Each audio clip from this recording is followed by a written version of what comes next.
Go, Pauline! Maghugas-hugas ka na ng mga paa mo, Pauline!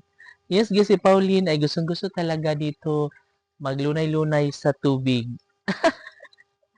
Para siyang maliit na kalabaw. Sige, maglunay-lunay ka nga, John. Ah, so, pupunta kami. Ay, tingnan mo, Pauline, may pools. Tingnan mo. Oh, no? Wala, ang ganda dito, Pauline, no?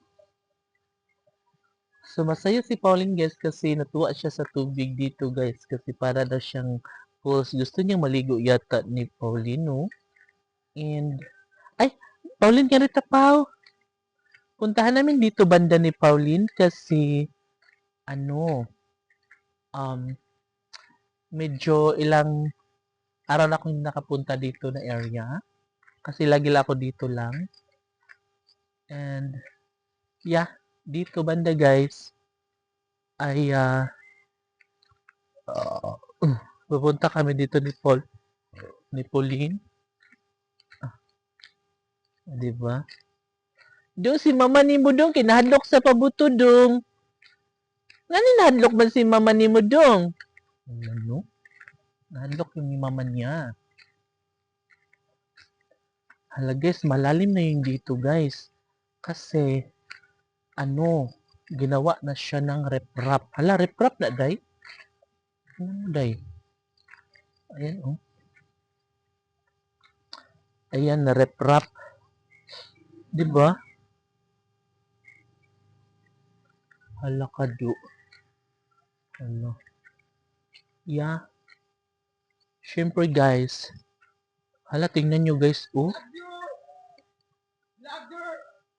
Tingnan nyo guys, nahukay na siya. Oh. Di ba? Nakakatakot. Baka matalaglag yung bahay. Hi, Dong. Ham ni mo yab, Dong.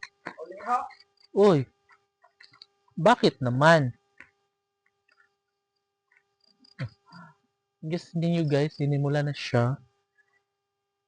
Pero, parang nakakaloka yung dito guys. Pang siya guys. Ay, dahil ka malaglag ka dahi. No? Malaglag ka dyan, Dong. Dong, ikaw, Dong. Hello? Oo. So, ganito na siya guys sa likod. Yan. And dito. And syempre dito din. Ay, tingnan natin dito, dahi. Ano na ba ang itsura dito? Di ba? Ano ka do? Oh. So, si Pauline, si White na lang din ang nandito kasi yung mama niya ay umuwi na. Yan guys, tingnan nyo guys na unti-unti na siya nagiging kalsada. Oh, di ba? Di ba? Before, kay gikubkub na siya niya karon kay pakalsada na siya. No? Ganda.